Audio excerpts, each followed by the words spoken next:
13 Monsters Who Should Be Avoided by Kevin Shortsleeve, illustrated by Michael Austin.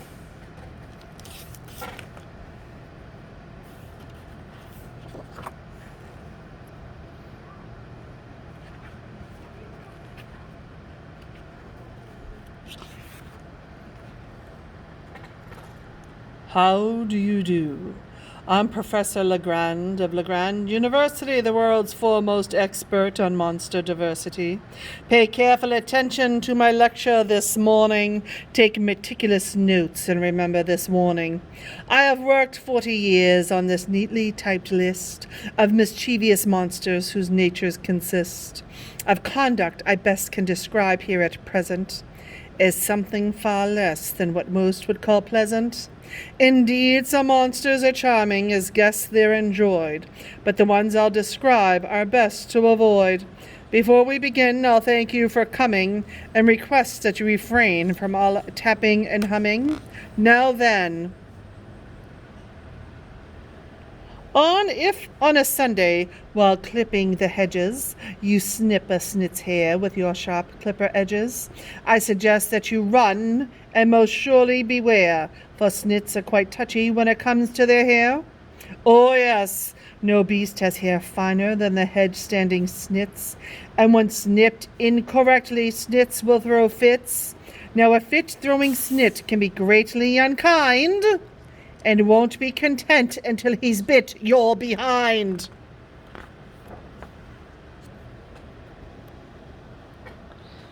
Some other odd creatures that are seldom seen are the scarce sissy-foos, who I warn you are mean. They live in dark wells by old country roads, where they dine on wet sneakers and unlucky toads. They're hard to observe deep down in a well, but if there's one in there, I'm sure you can tell. For despite what the sissy-foos might say or think, the fact is quite simply, sissy-foos stink.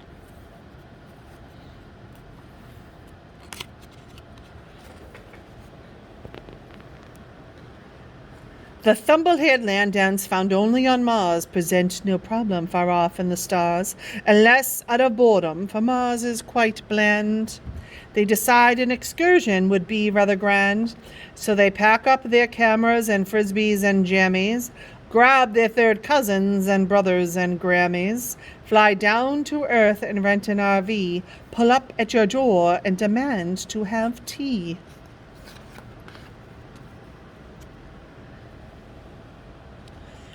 I assure you quite surely no creature is stranger than the silent, mysterious, rare rearranger, which seems to enjoy a weird kind of plot.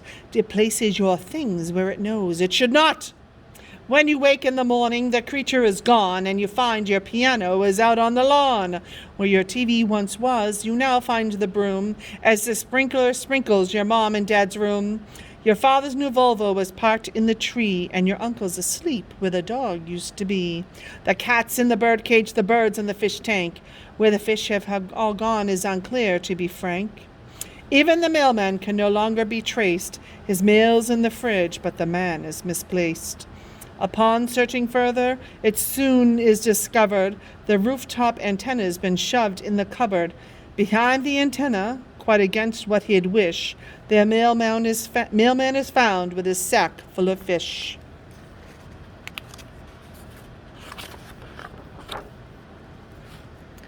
The Which Waya is an utter annoyance. For line-standing folks, he ruins enjoyance. He buys tickets one way by bus heading west. Then he decides 2 ways due east would be best. Then right when the thank you is leaving his mouth, the Which Waya decides to go south. But just as the ticket due south is put forth, this crazy thing panics and screams, "I meant north!" This scene can go on for a very long time, making sure life is rather grim for the next one in line. If you're stuck behind him, just tapping your toe, wondering which way the Wawa will go, don't worry, be patient. You're likely to find at midnight he'll give up and say, "Never mind." 3 more to look out for are Ralph, Ed, and Joe, who travel together wherever they go. They share the same body and the same point of view, which is they'll eat anything, and that includes you. But you might have a chance, since the trio is cursed, with 3 different views on which part to eat first.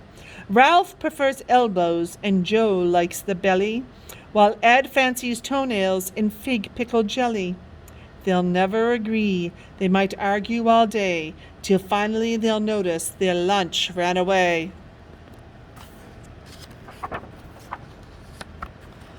I've heard that the creature who's rarest of all, the least well-known thing of the things who can crawl, only comes out when the moon is a sliver and the tide is half in on the Timbuktu River. When the stars are in line and the wind's blowing east, one out slides the slithering Timbuktu beast. Yes, once every 53 years, so they think, this creature creeps down the river to drink. Each time a crowd gathers to watch it appear, and each time 2 tourists or 3 disappear.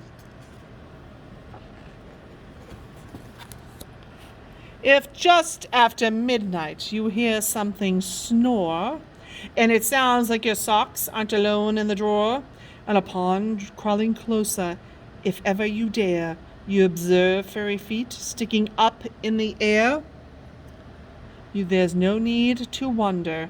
It's quickly explained. You're not the first sock owner who has complained. For sock drawers at midnight are the known habitat of the 3-toed Albanian snoring sock bat. And if in your dresser a nest is constructed, keep count of your stockings so none are abducted. For regardless of style, whether Argyle or Spanish, with sock bats about, all sorts of socks vanish.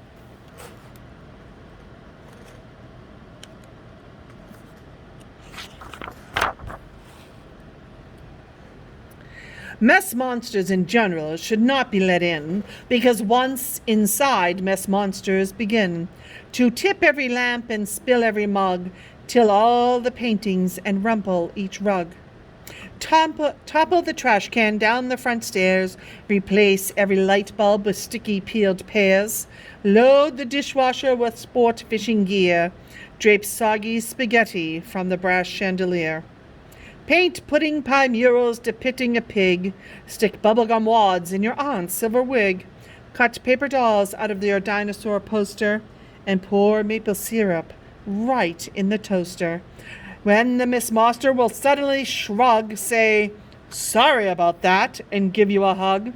But before the Miss Monster can help you to clean, he leaps on his scooter and flees from the scene. One problem with snurps from the Gamma Goon stars is their beastly behavior of eating pot cars. Each one is a fiend and a dastardly plotter, and each one has got his own giant car swatter. They hide outside theme parks and shopping mall lots and swat helpless cars into nice chewy dots. They gobble them up, then spit out their tires and pick at their teeth with transmission wires.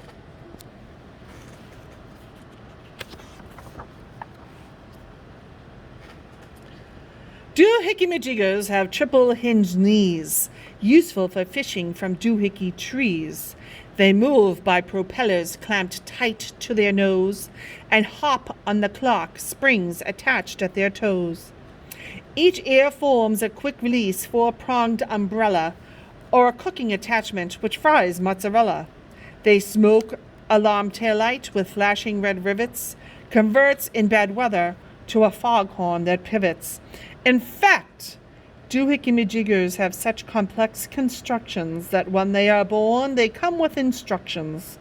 This makes their existence quite puzzling indeed, since doohickey-majiggers do not know how to read. So they mix up their pots till the mess is so muddled, they end up all cross-eyed, confused, and befuddled.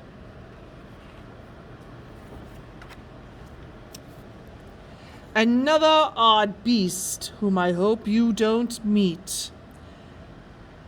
is the thing with 999 feet, whose 999 rubber-soled sneakers are all rather new and the most horrid of squeakers. He likes to stop by for an unscheduled chat and wipe 999 feet on the mat. If you do not have earplugs, I say acquire some, for the squeaking involved here can be rather tiresome.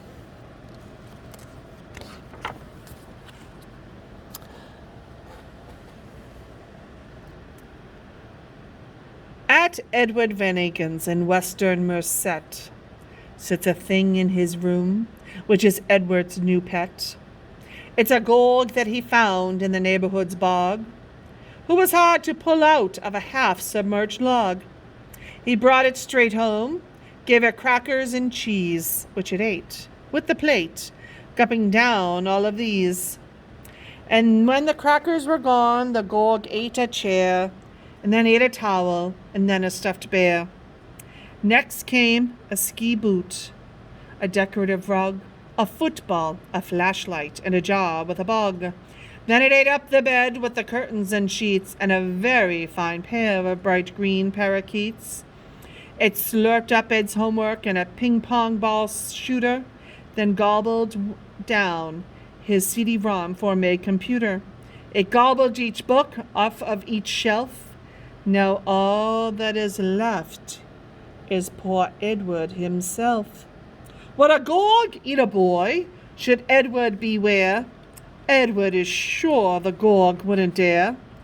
Unlucky Edward might just be mistaken. I am happy that I am not Edward Van Aken. So there you have it. The list is complete. 13 odd monsters. Oh, I hope you don't meet. If there's a monster I've missed, my regrets if perhaps there's a monster I've missed. This lecture is over. This class is dismissed.